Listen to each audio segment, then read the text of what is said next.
Back. Everybody can hear me?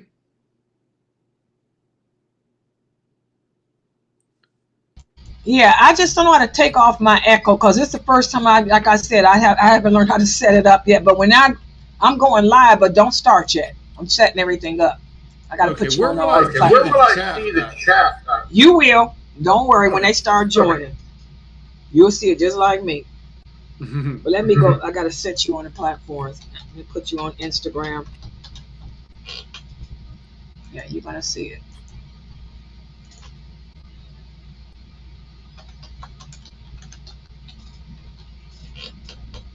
After your class, I'm gonna learn how to take my echo off.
Okay, turn your mic and stuff on.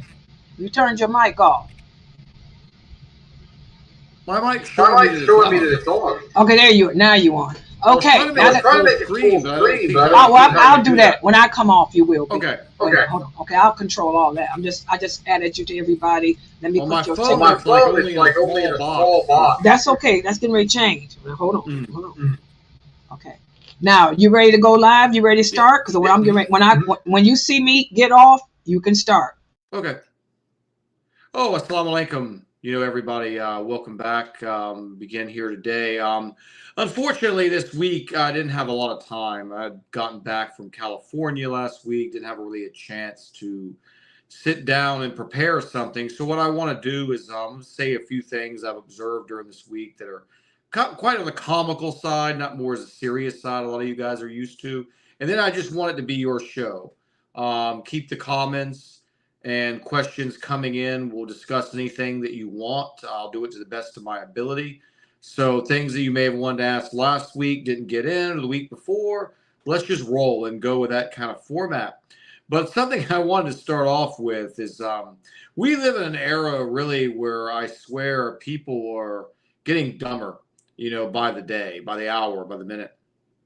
I'm looking in the World Cup stuff that's popping up online. And you're seeing Muslims and Christians too. They're both guilty of this.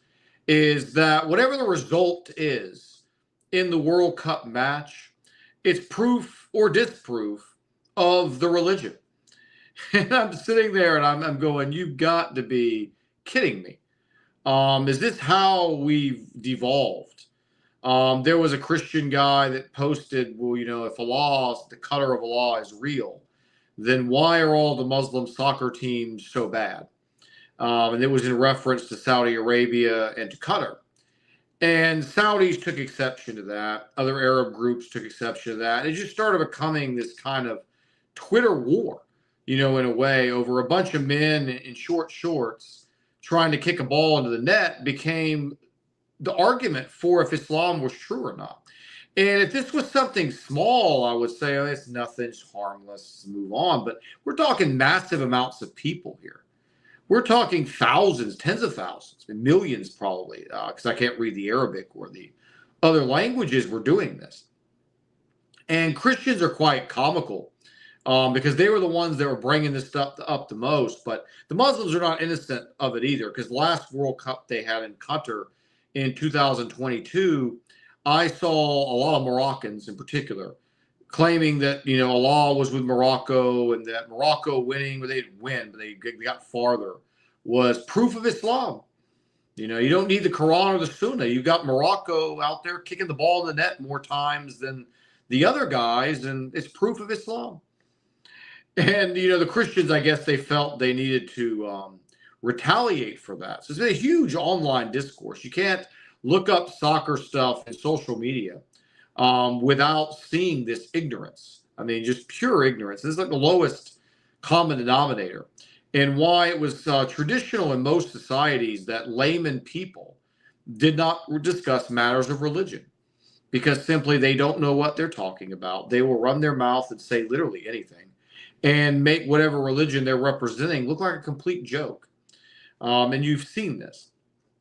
Now, I remember, because with the Christians, it's comical because they're doing this. And I remember about a decade and a half ago, there was a famous Christian American football player by the name of Tim Tebow.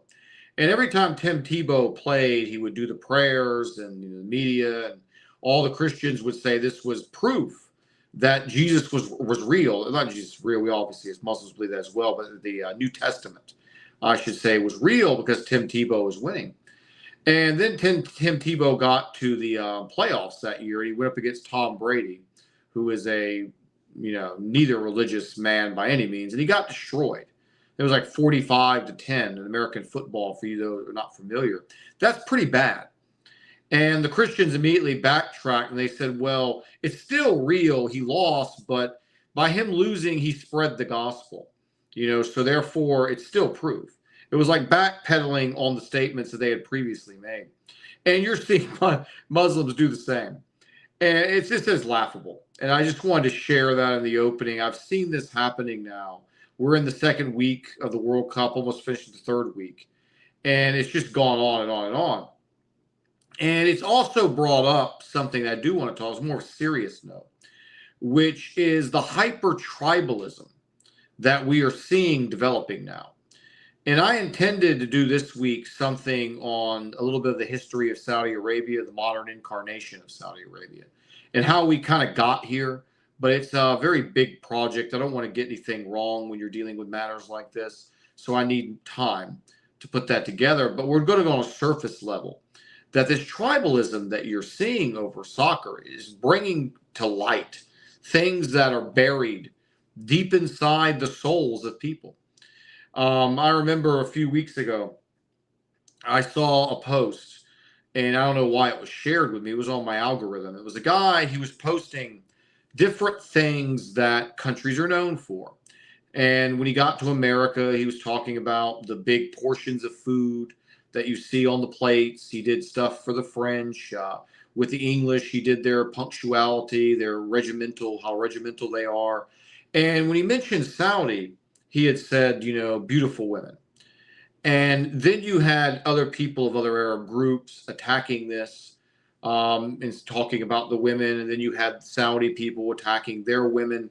And I started noticing that this was becoming a big deal in social media, where we were seeing Muslims just mudslinging each other, insulting each other's women, calling each other's women whores and prostitutes and plastic face, all these things. And we've talked about some of those women exist in all cultures, obviously.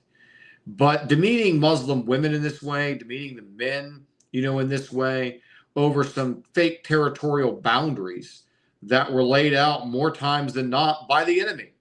Just because the enemy drew your boundaries here and stopped them here and here, you feel you have some sort of moral superiority or spiritual superiority over others. And we're seeing that when teams lose in the World Cup, we are seeing, other Muslims attacking the people, not necessarily the teams or the style of play, or they're attacking the people. They were attacking the Saudis when they lost. You had Saudis going after different groups when their teams didn't perform so well. And it's really bringing, I said, a lot of stuff that's dormant, that's hidden, Inside, I noticed all these things when I lived over there. It was prevalent. You just have to go beyond the surface level and what you're shown initially. You'll see it.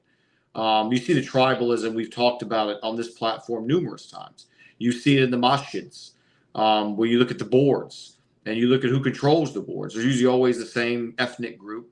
They're trying to get better at that now by putting some of the lower positions of other ethnic groups. When you look at the top positions, you look at the imams, they typically all fall on ethnic lines.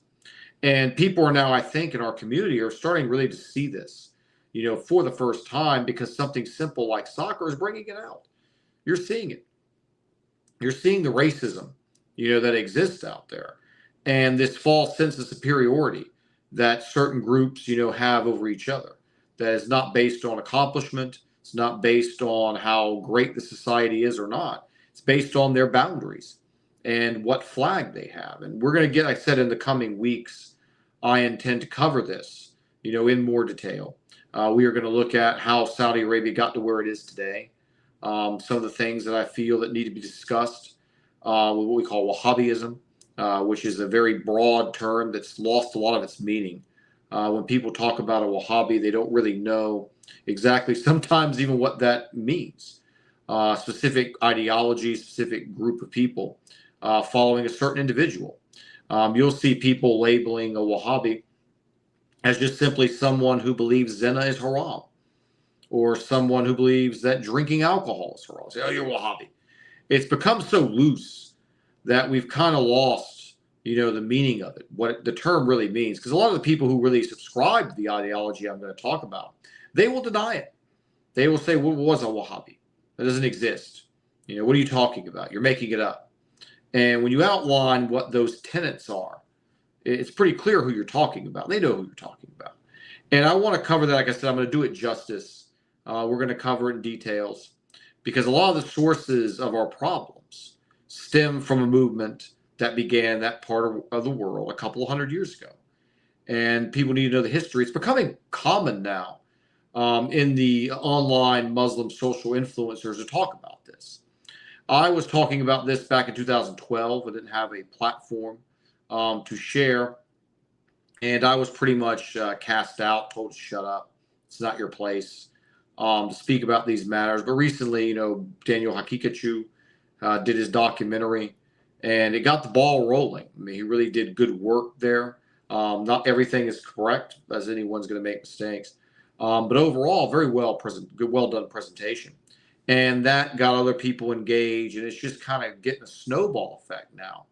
And I'm seeing real progress made on a lot of these issues of trying to return the Ummah back to where it was, where it needs to be, not where it has been taken by those who do not have our best interests at heart, those who've intentionally divided us, intentionally fracturing us.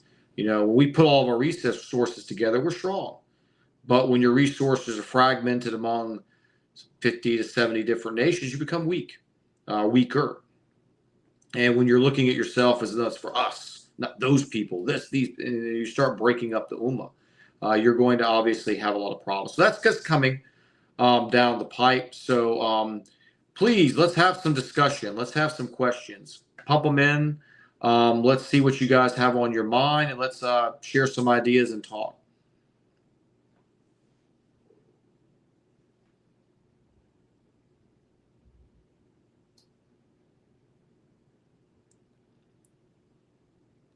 The prophecy of Jesus in Proverbs. If you could share that one with me exactly. I'm familiar with quite a bit of the Old Testament, but I need to have exactly which one you're referring to.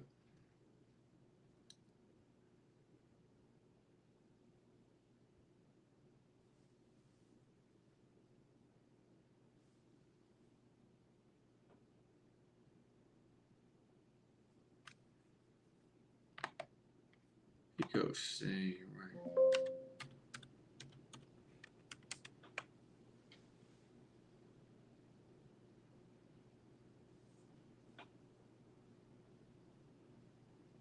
Any questions, comments, or clarification on the previous one?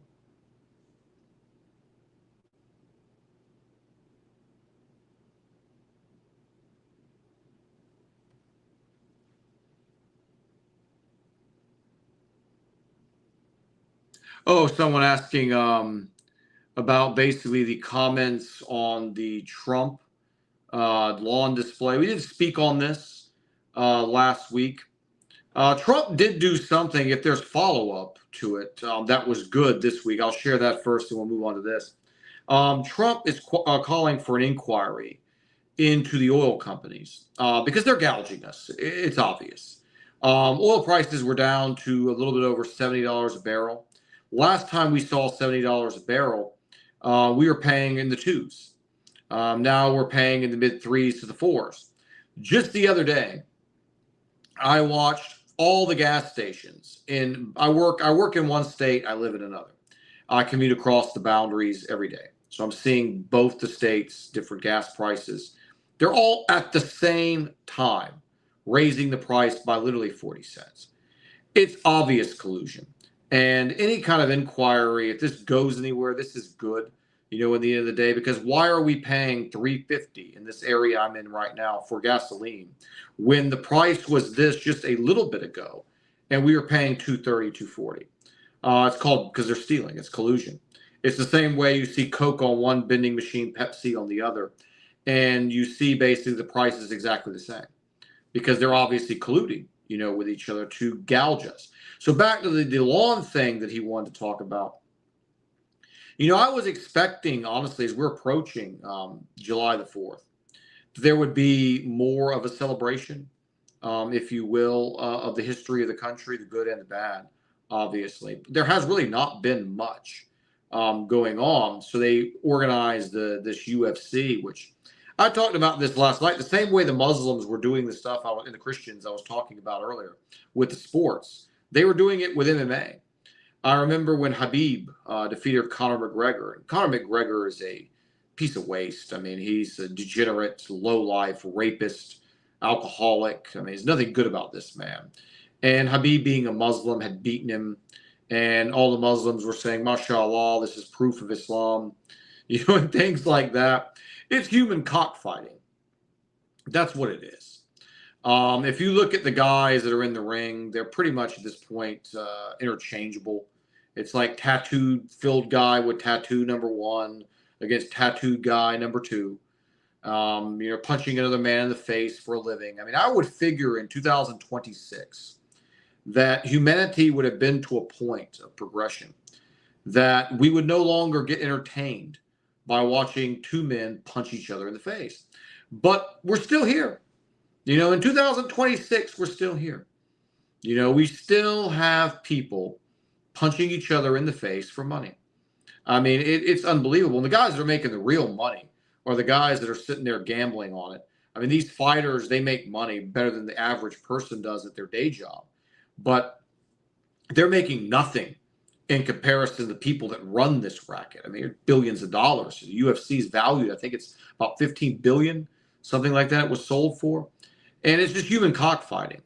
It's another distraction, another waste of time.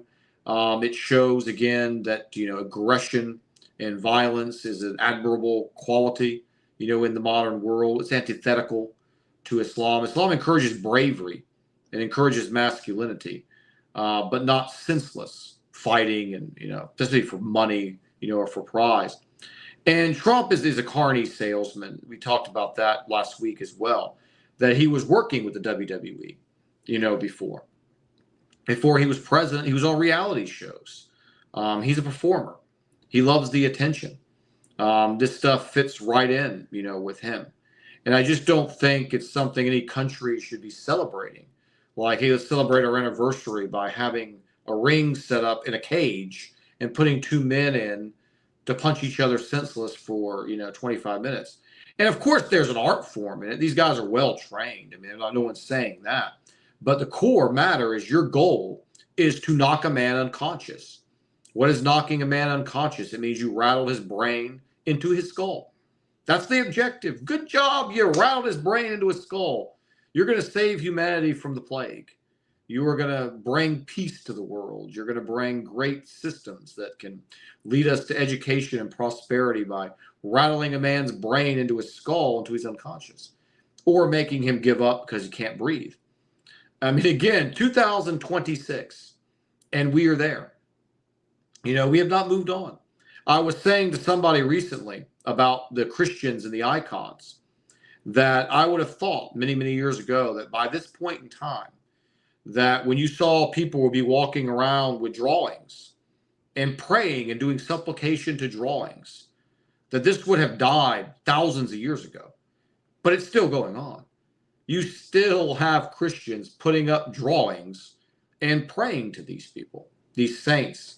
Like that drawing has the spirit. So the same stuff. I remember when I was a kid and I was raised in a Christian household, they gave me a picture Bible. My aunt had given me that for my birthday. She was heavily into the Protestant Southern Baptist Church, and she had given me a picture Bible. It was like a cartoon Old and New Testament where you could learn the stories in the cartoon way. Of course, it cleaned it all up. And I remember hearing about the golden calf for the first time in that picture Bible and all the stories of idolatry. And I just remember going, God, people were so ignorant, back then, that they actually prayed to statues. I mean, wow. I mean, as a kid, you have that God consciousness in you before your society beats it out of you and conditions you to be a certain way. That was just so absurd to me as I can't remember, 5 or 6 years, 7-year-old, maybe 7 at the oldest, how just absurd that was. And then when I saw that the Catholics were just doing it with drawings now, there's no need for the stone statue. You got to get the stone, you got to carve it up, beautify it, if you will, make it have resemble something. Now they drew a picture of the entity or whatever they were going to be worshiping, and they were going to pray to that. Right in front of them, they put the little picture, if you guys have ever seen them doing this, that we're still in 2026 engaging, in this. I mean, it's like, wow. The same thing I was mentioning with the fighting. I mean, we've moved on in smartphones and electricity, but in these things, I mean, we are still there. Lots of room for improvement. Will we ever get out of it? That's got to be the question. I mean, it seems like things now are actually going backwards, as I was speaking on earlier. Next question or comment?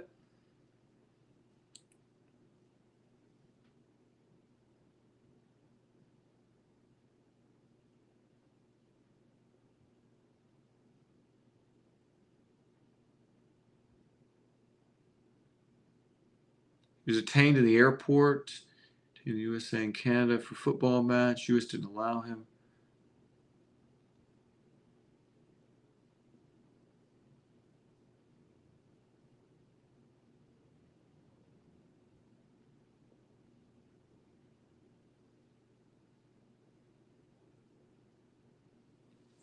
All right, there's two there.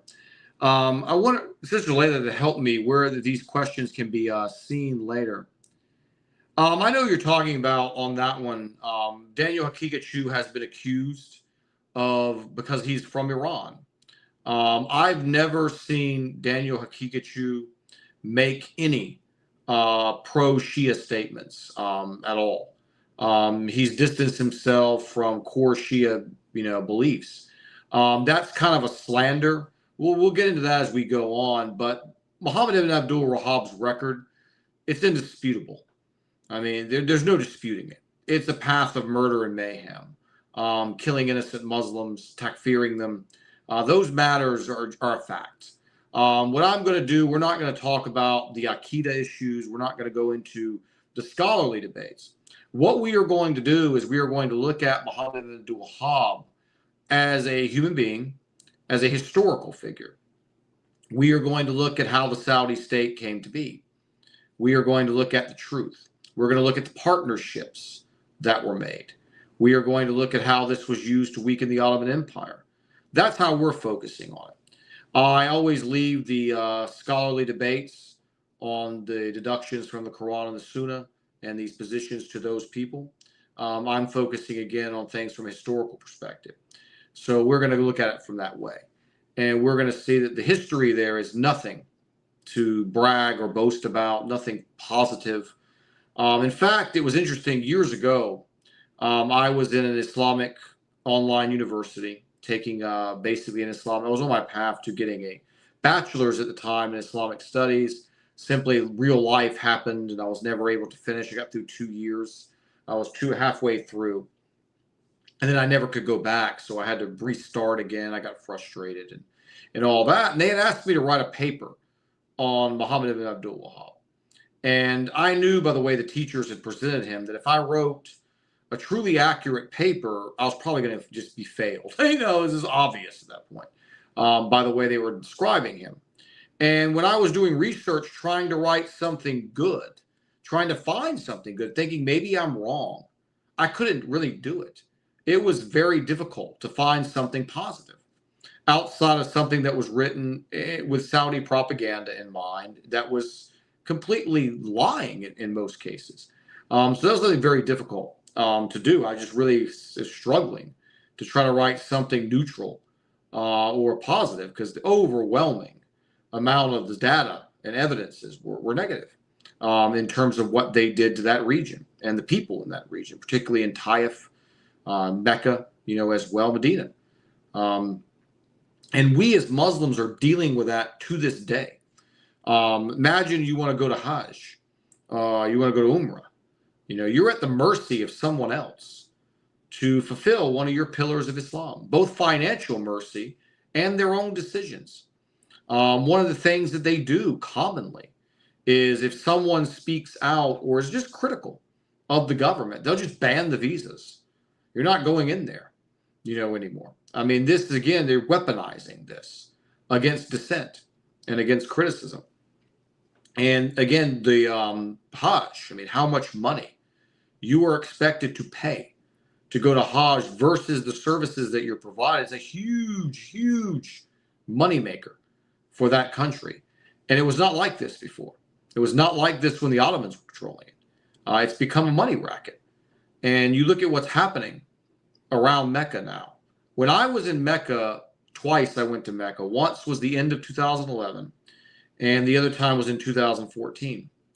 And when I was there, the first time I was shocked. I saw McDonald's before I saw the Kaaba.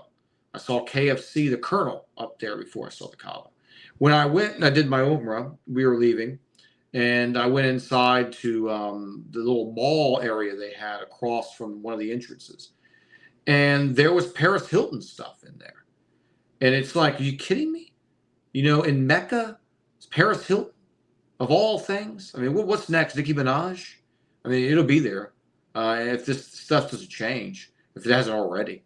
Where are we going here? I mean, Starbucks was in there. Now they removed the fish goddess, so it's halal, apparently. But you're seeing all these things. And it's a loaded issue of what has happened since that takeover occurred. The way we have been fragmented, as I was talking about in the opening, the way we've been divided.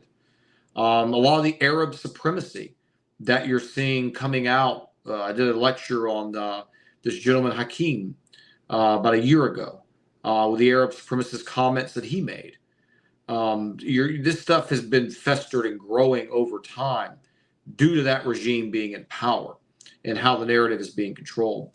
Now, the other question, and we're gonna get to that. I don't want to go into details now without having accurate notes and accurate readings to make sure that everything is said is undisputable truth.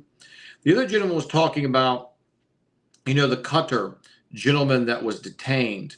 Now, I'm not familiar exactly with what happened, there, but he mentioned something about Qatar citizens' treatment versus the United States. And, it's really, when I lived in the Gulf, I was disgusted by my nationality, by my government, I should say, more than I ever had been before.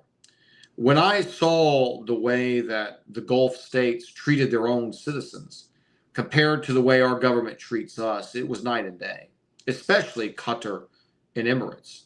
I mean, these people have really hit the genetic lottery, in a sense, to have been born in this period of time with these governments in place. Well,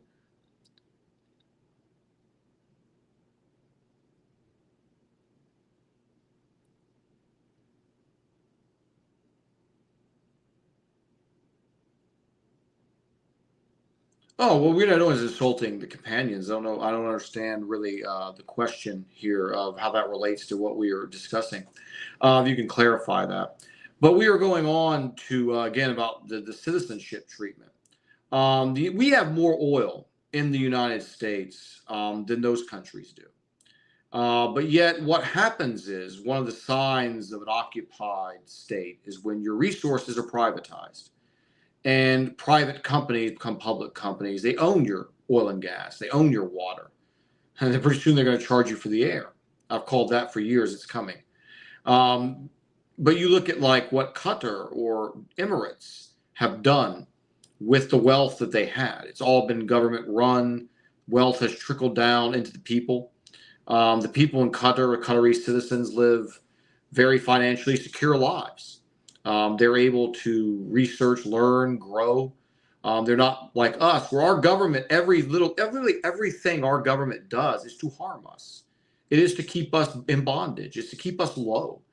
Just the day, I don't remember what city it was. I was glancing through the MSN news that pops up when I log in my work computer, and it was some district. They were mentioning that they increased the property tax by 50%. And it was like almost unanimous in that state legislature to do that. It's like there's no issues with these people when it comes to screwing us over. They will come across Democrat, Republican, hand in hand. They have no problem doing that if it's something that's detrimental to the American people. If it's something that's beneficial to their buddies, they're going to do it as well. But when it's something good for you or I, they can't come to a deal. And you don't see this in the Gulf states. The Gulf states keep their societies safe for the most part. You go to Dubai, there's no issues of crime and through the old Emirates.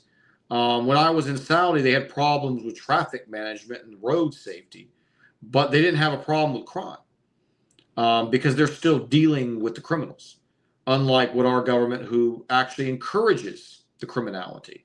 The CIA created rap music, gangster rap music. I'm sorry, not rap music as an art form, but they created the gangster rap genre of that to create criminals. We have a prison pipeline here, prison industrial complex, big money by locking people up. How are you going to lock people up if people don't commit crime? You have to encourage people to commit crime. You encourage people to commit crime by making crime cool. If crime is cool, then people are going to want to do it because they're watching the rap video, they're listening to this, and oh yeah, no one ever gets caught, no one ever does this. And sure enough, they find out that's just not the case. And then their life is ruined and they're locked up. Where over in those countries, they prioritize the safety of the people. And it's night and day, the way Qatar, again, that brother's comment, is with their people versus here. Here, you are basically an enemy of your government. Government is not your friend. Anytime you hear government telling you they're going to help you, you better read the fine print. They are not helping you. And in my lifetime, I've not seen any government that has done anything that actually maybe what they said or what the headline of the legislation was going to be sounded good, it looked good initially. But when it got to implementation, it was never something that was good for the American people. It's night and day. It really is. For those of you who have never been to that part of the world, you'd be shocked if you spent all your life here. Or in a European Union country, we see how they're even worse. They despise their own populations in those countries. And their populations and natives of these countries are treated like second-class citizens in their own homes. Where here, it's getting to that point. Well, not quite there yet, but we're getting there. More comments, questions?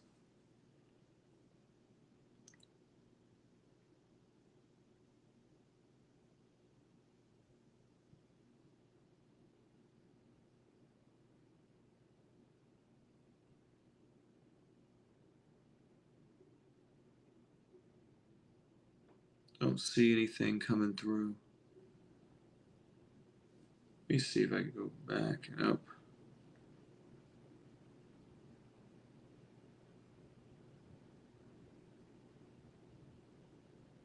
Someone, I can see some here. Someone had asked on there why, there it is. I can see it here on the screen now. Why do they hate Ibn Wahhab so much? Okay. Well, just to get into the thing to ruin what we're going to come into lately, was when you go, and again, it's a scholarly issue. You can read Ibn Taymiyyah's opinions on this when it comes to takfiring someone, declaring someone an apostate, a traitor, a defector. What is the criteria for that? Do people have ignorance as an excuse? They have intention as an excuse. And when you look at what Muhammad ibn Abdul Wahhab and them did, was simply justify the conquering of Muslim lands. This was something that had not been witnessed in modern Islamic history, where you were seeing massive expansion of Muslims attacking, raping, and killing other Muslims for the guise of building what will become the Saudi state. And you can look up who worked with these people. The British. The British. When we did our Palestine documentary, we went over in the beginning of that. This was done a couple years ago. I think Sister Layla still has it up. And we went over in the beginning of how the deals were being made for Hussein, the Sharif of Mecca, to vacate the area, to allow them to come in and take it. You know, the British were all about weakening the Ottoman Empire during that period of time. They wanted a back door, you know, into the Islamic Ummah. They wanted to get the control of it. And remember that statement, by the way, and then think about what's happening now. It initially came out where this branch of this very strict interpretation of Islam was there for about 100 plus years. And look where it is now, because this was always the plan all along. You know, it's called the totalitarian tiptoe. If you want to go from here to here and you do it like that, people are going to wake up. So you do it incrementally. You have a big objective here and you have a starting point. And along the way to get to that starting point, you have to take little small baby steps to the point that you condition a population to accept what is coming, where you're going to take them. And you look again at the present day environment in these countries, and there's your answer of why they propped this regime up, why these people were put into power. It's as clear as day. You look at what's happening with the concerts. They claim we didn't know Iggy Azalea was going to do that. We didn't know she was like that. It's a mistake. You can't judge the leaders. That's one of their favorite things, by the way. I heard so many of these people, it's almost like they get generated in a lab or something, these people, because they all have the same views. I've heard them so many times say, well, you can't criticize a leader unless he bans the Salah. Now, would the shaitan ban the Salah? If you, knowing government, the things that we've covered here, would banning the Salah outright make any sense? Is that how they would go about business? No. They would get it to where you don't want to pray the Salah. It's a big difference there. If you come out and you're a leader and you say you can't pray anymore, we're closing the masjids, people would wake up. They would say, wait, what's this government doing? But you condition people psychologically over time to where they don't want to pray the Salah. You're going to start seeing, it's already happening. It's going to get worse and worse. That masjid attendance, I've already got people over there telling me that the masjids are empty, you know, in a lot of these places now. That since COVID, they've never really gotten back to normal. People are not going to them like they were when I was living over there. And you went to a masjid, particularly for your maghribs and your easier to make prayers like Isha and Maghrib. Fajr was always kind of empty. You know, Fajr is the ultimate discipline prayer. A lot of people have to really have that discipline to wake up and make that Fajr prayer. Duhur prayers were typically not done in the masjid when I was living there. We had office spaces, you know, where we prayed. But your common prayers that you always prayed when you were out, you would find being more Maghrib and Isha, because these are the prayers where you're typically home. And the masjids were packed back then. I'm hearing now a lot of the masjids, they're not even close, not even half of you know what they used to be, because you've given so many stimulus, an alternative and degenerate entertainment, that you slowly condition people that, for one, missing the prayer is okay, delaying it's okay, and then you just get people in that habit where they just not even going to the masjid anymore. You don't even think about missing a prayer because you miss so many. It doesn't even matter. No leader is going to do that. They're just, like I said, they're going to slowly, meticulously condition you that you're not going to want to pray.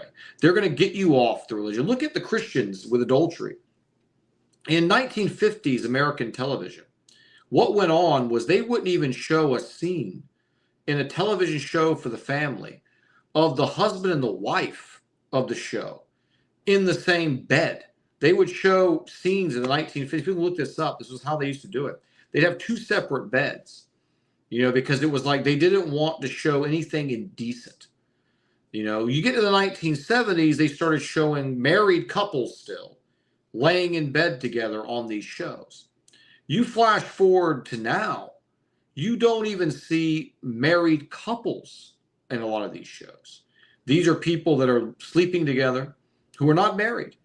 Over the course of 30 to 40 years, and we kind of covered that with our progression of feminism in the sexual market last week, we've seen from 1970 to 1980, we saw basically a doubling of single men from 23 to 25% to 51%. That men were not getting married like they used to be anymore, which means women are also not getting married like they used to be. That you were having so much premarital sex that it's not even adultery anymore. You go to any Christian church now and you tell the pastor, I've got my girlfriend with me. He's not even going to question that. They've come to accept it over time so much that people commit the sin, and it's not even a sin anymore. This is how the leaders do it. Corrupt leadership has to be judged by what they're doing, where you see they're taking the people, how they're setting the tone of the culture.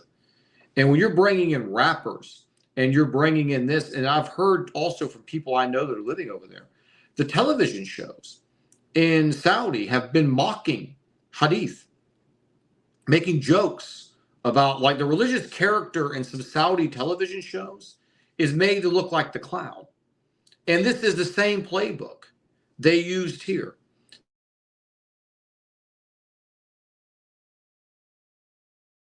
Lost feed for something.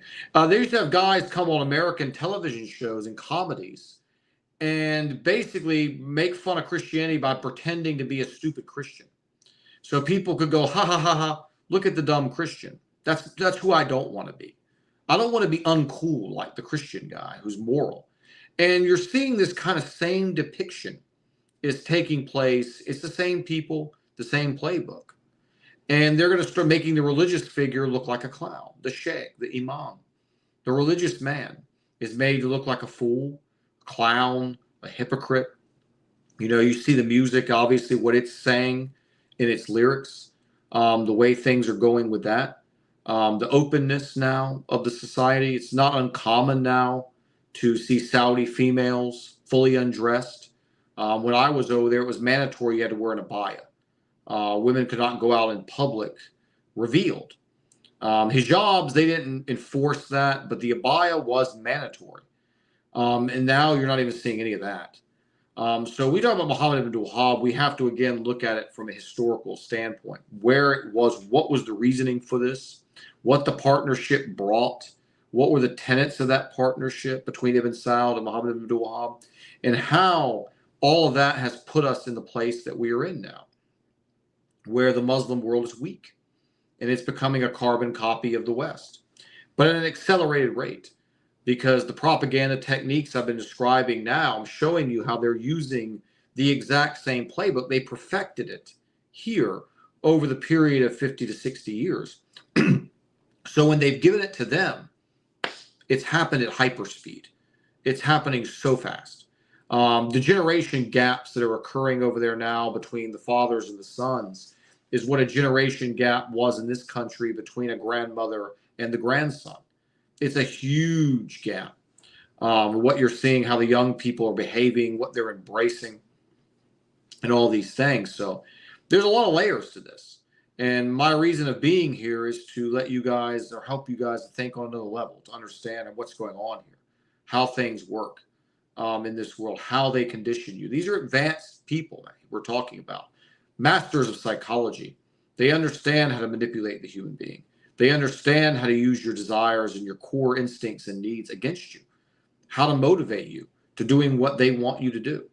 Most people, when you look at them in the street, they're carbon copies. There's no individuality left. It's the same person.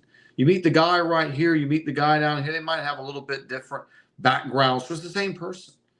Same hobbies, same interests, same personality type. It's all because he's been manufactured and created by the same machine. And that's what's going on there. Next question. Why? It was the same one from earlier.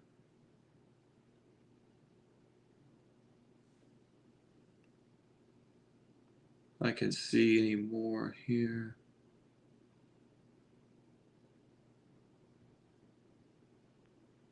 Someone said something on here about Trump raiding his wife's bedroom. I'm not familiar with that. Interesting. Oh, I want to just say something about what the point was we were talking about earlier. This is what I'm talking about here, of how they normalize sin. Donald Trump has been heralded since he's ran as being this bastion of Christianity. You know, I heard when he ran the first time, there was one video, it was famous on YouTube. The video was talking, it was a Christian pastor, and he was talking about how most of y'all don't know the kind of Christian that Donald Trump is. You know, he's one of the best Christians I've ever met. You know, he's a true Christian in the biblical sense. And I'm listening to this, and I'm like trying not to bust out laughing, like hysterical. Like, I mean, this is just so the opposite of reality. If you look, what tenets of a Christian, what values that you associate with Christianity does Donald Trump embody? Every wife he's ever been with, he has cheated.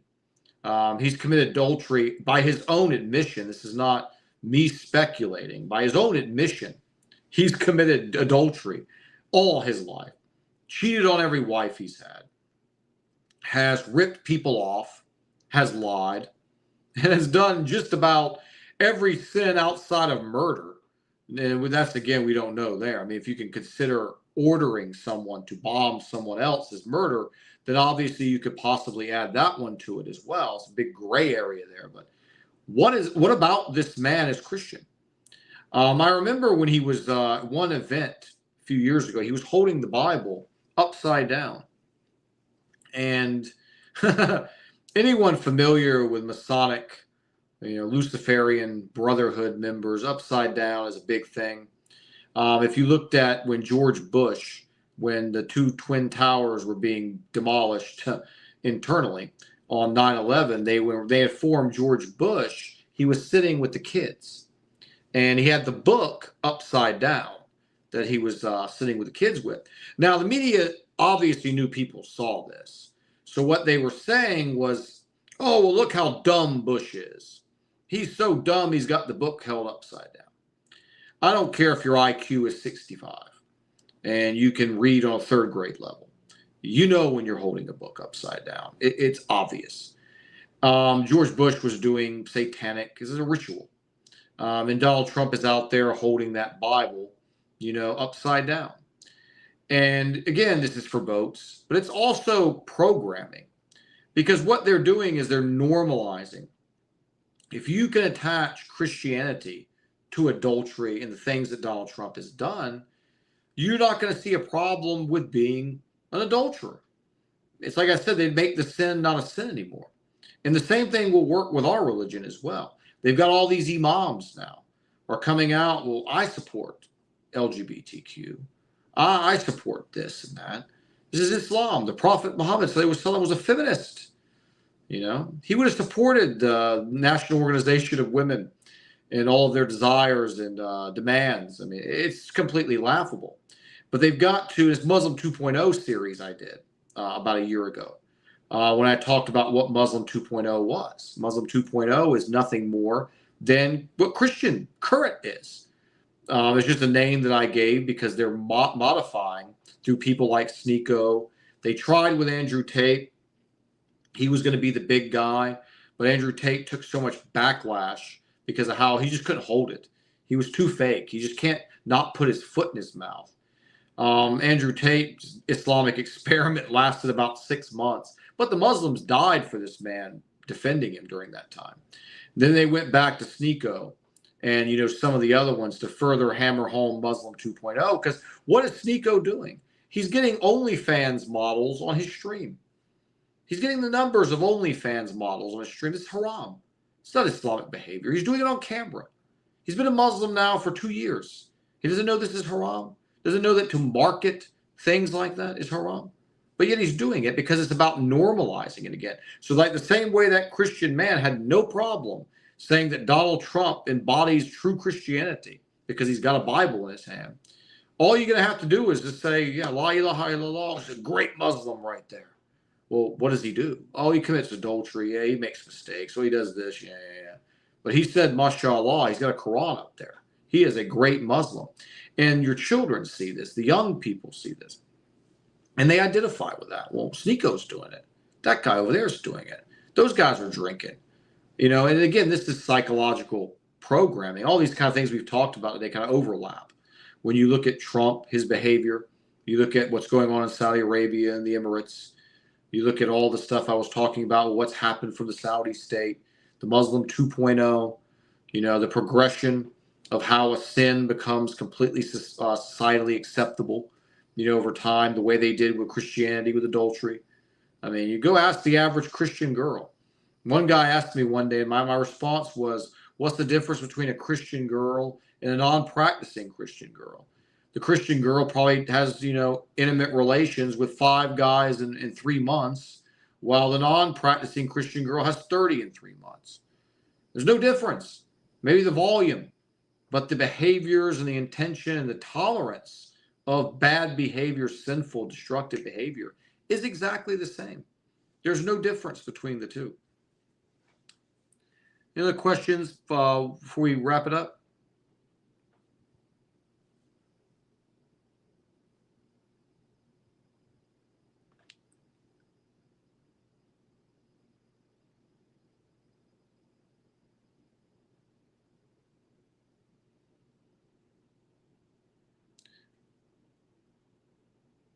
I can't see. What was it? J.D. Vance downplayed.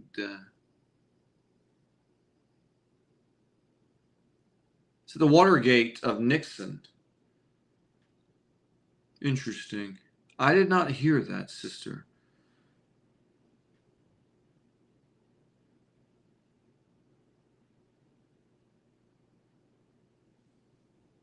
See if I can read that better here.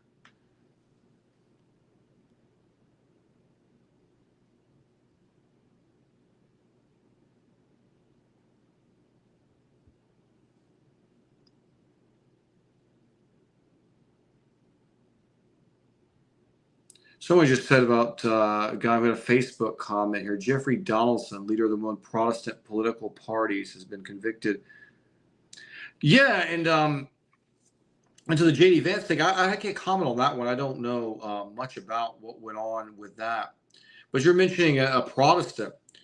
And yeah, we're seeing the same, unfortunately, in our community. I mean, men are weak, obviously, but it's one thing to advertise yourself a certain way and go out there and promote certain good behaviors, and then to put yourself in these positions where you can be exposed for said behaviors. If you know you're weak with women and you're going out to places to attract them.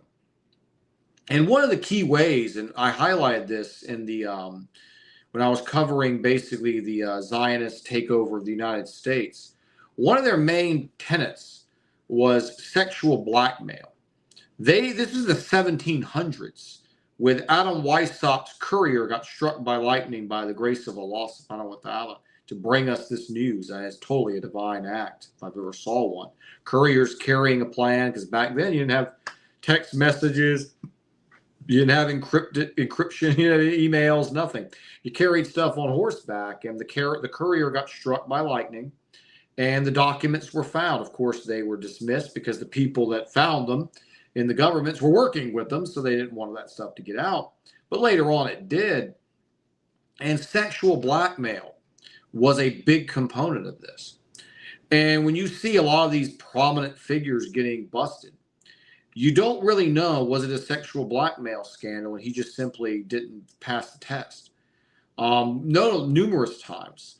There was a famous Israeli, I believe his name was Malachi Vanunu or Mordecai Vanunu. It's been a while. He was going to blow the whistle on Israel's nuclear weapon developments. back during the 70s and 80s, I believe. I mean, it's been a long time since I've read this, so I don't want to get anything wrong here.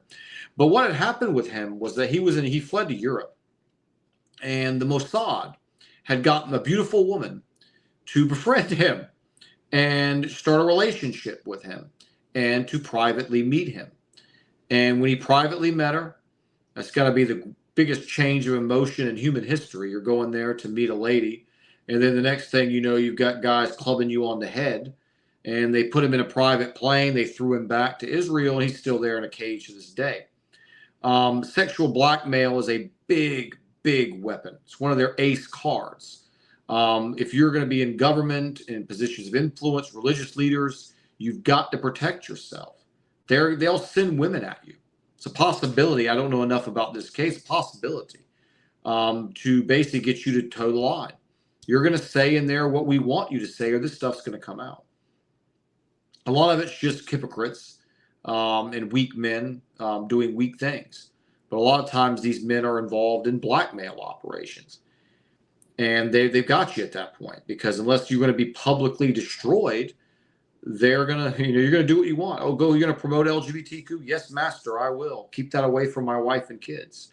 Keep that away from my congregation or my masjid, depending on what religion you're in. Please don't let them see that.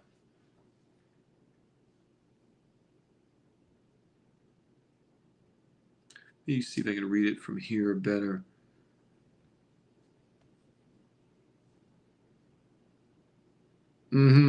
Interesting. Yeah, the fish symbol is something that's funny there. A lot of people, when they see the fish symbol, I used to see that when I was a kid. And I was like, what is that? What's the fish have to do with Jesus? Oh, it's because he fed the fish. Pisces. You go back and you start looking at all this stuff, and you see all the astrological symbolism. Have you ever noticed the Pope? If you turn his hat sideways, he's got the fish hat on. It's basically reminiscent of Nimrod, the Babylonian priesthood. Interesting stuff when you start getting into that, rabbit hole there. But how much pagan symbolism you see in Christianity. But pious men, the ones you always, in terms of when you're outwardly pious, like the Quran, Allah subhanahu wa ta'ala says, you do charity. The left hand won't know what the right hand's doing. This is something that's to be kept private. Charity is for the sake of Allah, for the sake of humanity. It's not for the show off of others. And you always have to watch that person who comes out there. I'm such a great person. Did I tell you how great of a person I am? Let me do it again. And they just advertise themselves like that. And then you turn around and you look into the skeletons in the closet, and the closet is full. We all make mistakes, obviously. But to me, a mistake is tripping over the cord, hurting yourself. It's an accident, mistake. Saying the wrong thing. Maybe you get angry with someone, your husband, your wife, friend, gets kind of heated.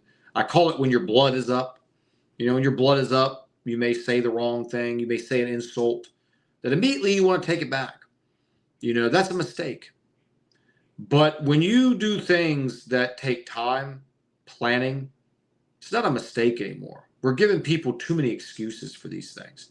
This is calculated. This is who you are.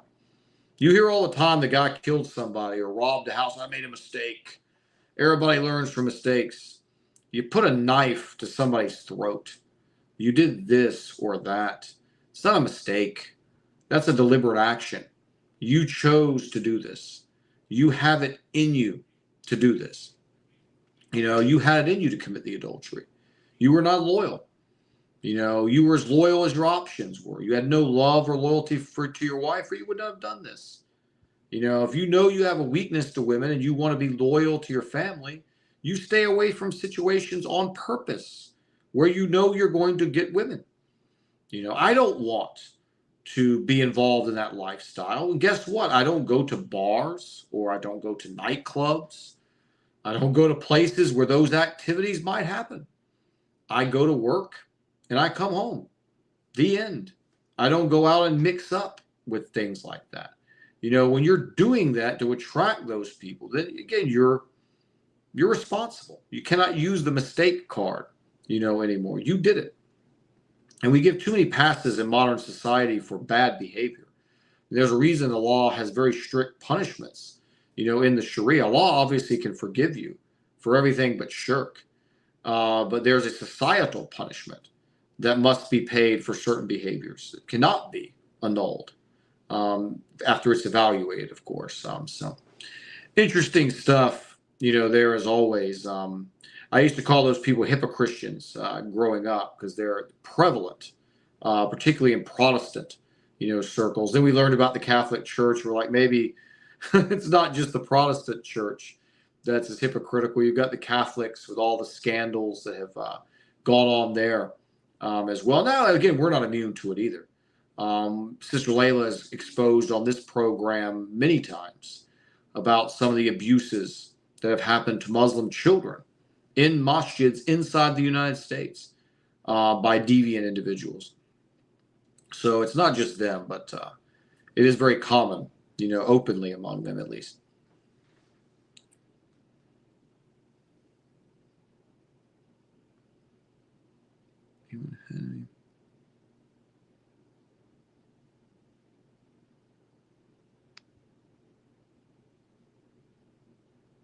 Any more questions or comments?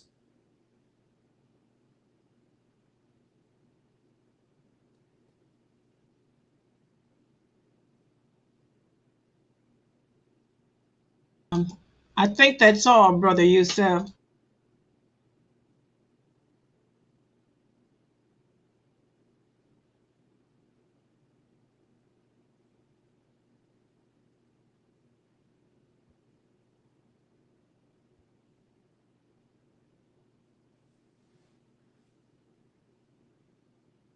Sister Layla, you have anything? If not, we can go ahead, I guess, and close. Let's see. Can you guys hear me now? Can you hear me now, Brother Yusuf? I don't know how to work this thing, but I think that's all we have in here. Can he hear? Yeah, I don't know if he can hear me or not. Can you guys hear me? Can you guys hear me in here? I think you guys can, but I think his sound is off. I can't hear you. Yeah, he can't hear me. I think that's all. Okay. Yeah, well, thank you for coming. I apologize. I just said we're winging it tonight. I'm just taking questions, comments, whatever. Were you talking, sister?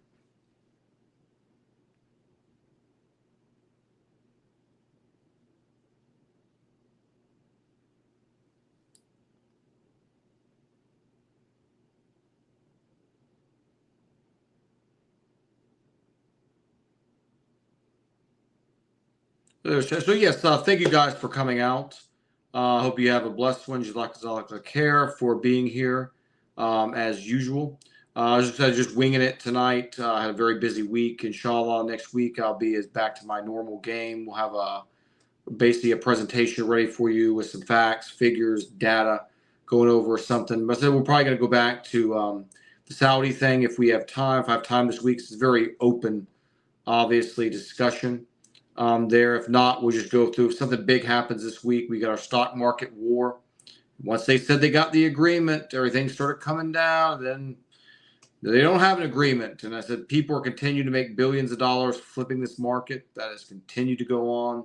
We'll see what unfolds in the world over the course of the week. But you guys, assalamu alaikum, wa rahmatullahi wa barakatuh. Good night. Goodbye. See you next week, inshallah.